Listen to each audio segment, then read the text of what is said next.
The world breathed a sigh of relief when the COVID-19 pandemic finally came under control. The scars it left were deep: millions of lives lost, economies shattered, healthcare systems stretched to their limits. It was a reminder that no matter how advanced our societies become, we remain vulnerable to the invisible threat of viruses. But what if that wasn't the last time?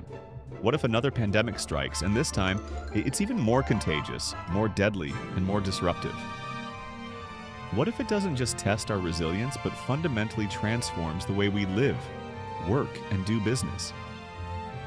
The idea may seem like a distant hypothetical, but experts agree that it's not a matter of if, it's a matter of when. Imagine the early days. A new virus emerging from an unexpected corner of the world begins to spread quietly. The first cases go unnoticed. Symptoms appear similar to a common flu. But within weeks, hospitals in major cities begin filling up. Mortality rates rise. Air travel unknowingly ferries the virus to every continent. Countries scramble to contain the spread, but the virus outpaces response efforts. Borders close. Panic sets in. Grocery store shelves are emptied, schools shut down, and entire cities enter lockdown. Sound familiar? Now imagine this virus has a higher fatality rate than COVID-19 and a longer incubation period, making detection even harder. The fear is no longer temporary, it's existential.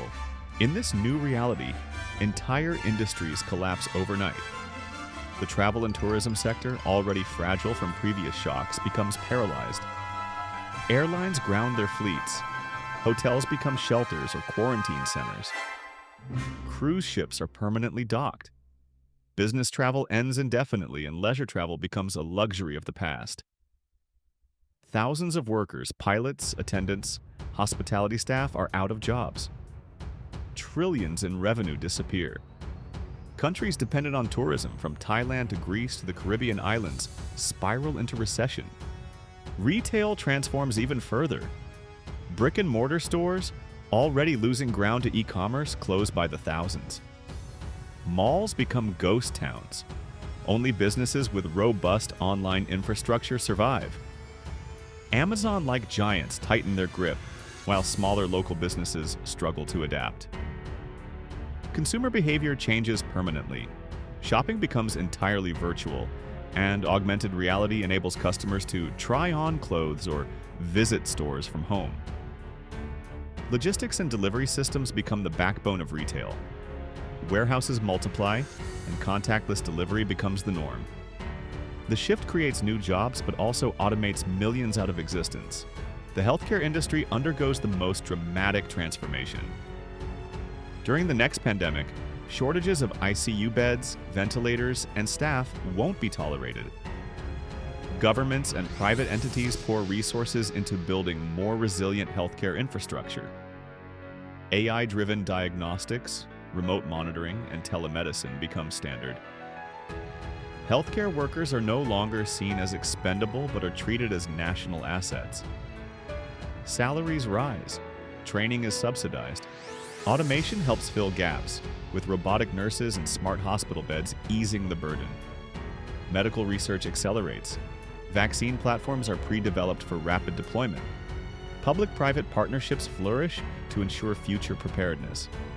Education, too, changes permanently. Schools close again, but this time the transition to online learning is immediate. Hybrid models become standard. Classrooms are redesigned for distancing and ventilation. Tablets and laptops replace textbooks. Teachers adapt new tools: AI tutors, immersive virtual reality simulations, and gamified assessments. Access to the internet becomes a basic right, not a privilege. Inequities exposed by the first pandemic begin to narrow as education becomes more inclusive and technology-focused. However, concerns about screen time, socialization, and digital fatigue grow, sparking innovation in balanced education solutions. Corporate life is unrecognizable. Remote work becomes the default, not the exception. Companies abandon expensive real estate. Office towers in city centers stand half empty. Workers migrate away from urban centers, leading to the rise of Zoom towns in rural and suburban areas. Workforces become decentralized, global, and flexible. Digital nomads thrive. But this shift also brings challenges. Burnout, blurred boundaries between work and home, and the decline of office culture. Yet, productivity tools improve. AI assistants schedule meetings, transcribe notes, and even analyze employee well-being. Meetings take place in virtual reality spaces where avatars replace suits and ties. The pandemic also gives rise to new industries. Biosecurity becomes a booming sector. Companies specializing in disease surveillance, air purification, and rapid diagnostics flourish. Personal protective equipment becomes a permanent consumer market. Fashion brands design stylish masks, and homes are equipped with smart sanitation devices. Touchless technology is integrated everywhere, from elevators to vending machines. Investments pour into biotechnology, clean energy, and automation. Countries reshore critical manufacturing, reducing dependency on global supply chains that proved fragile in times of crisis. Food systems undergo a radical overhaul. Panic buying and disrupted logistics reveal vulnerabilities in the global supply chain. In response, local farming and vertical agriculture surge. Urban rooftops become gardens. Lab-grown meat goes mainstream. Grocery delivery is fully automated. Food security becomes a top national priority. Governments and corporations invest in self-sufficiency, and AI monitors supply chains to predict shortages before they happen. Financial markets adapt as well.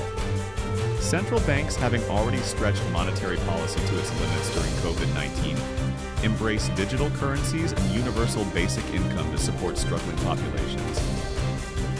Cryptocurrencies gain legitimacy. Cash use plummets.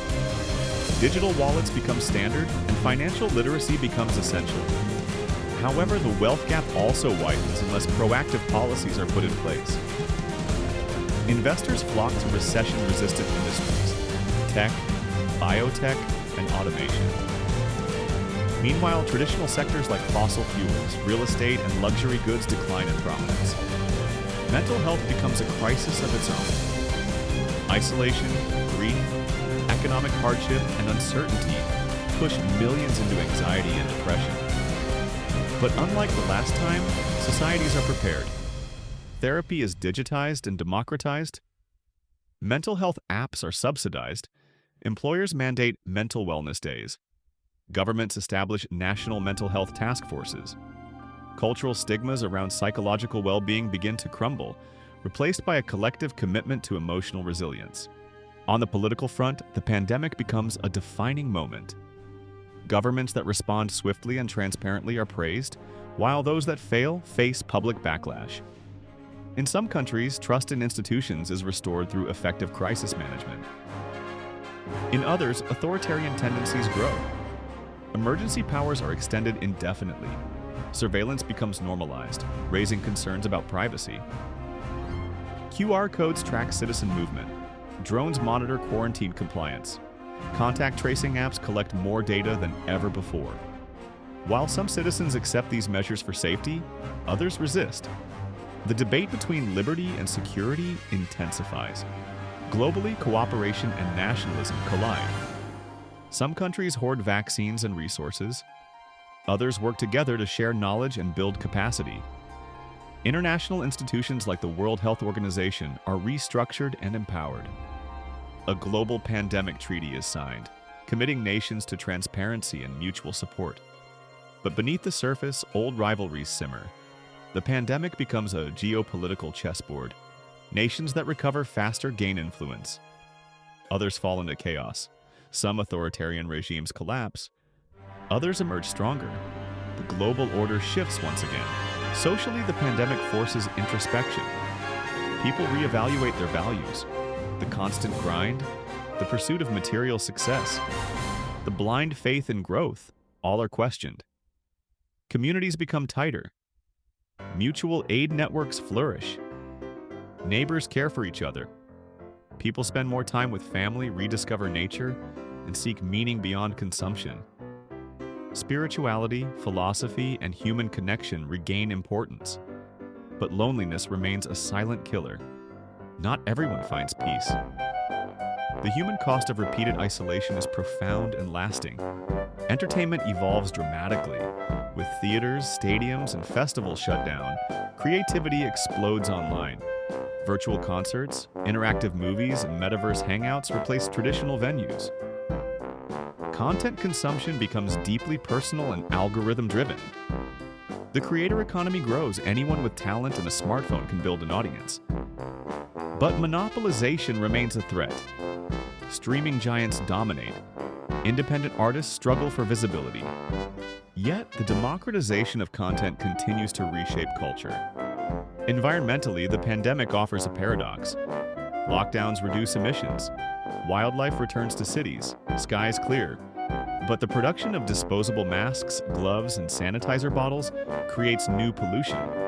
The balance between hygiene and sustainability becomes a major concern. Governments implement green stimulus packages. Fossil fuel subsidies are cut. Renewable energy sees a boom. Electric vehicles, solar panels, and sustainable construction are fast-tracked. Climate change, long sidelined, becomes central to every decision, from city planning to corporate strategy. Philosophically, another pandemic redefines what it means to be human. Our vulnerability becomes undeniable. We learn once again that no nation, no matter how wealthy, can fight alone.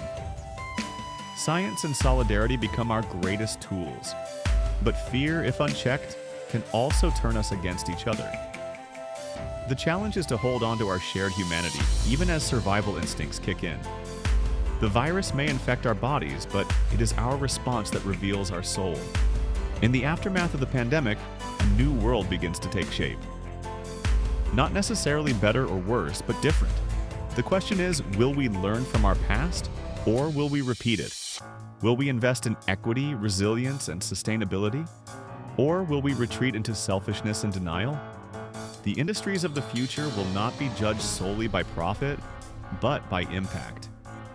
Healthcare that saves lives, education that empowers all, energy that sustains rather than destroys, these will be the cornerstones of a post-pandemic world.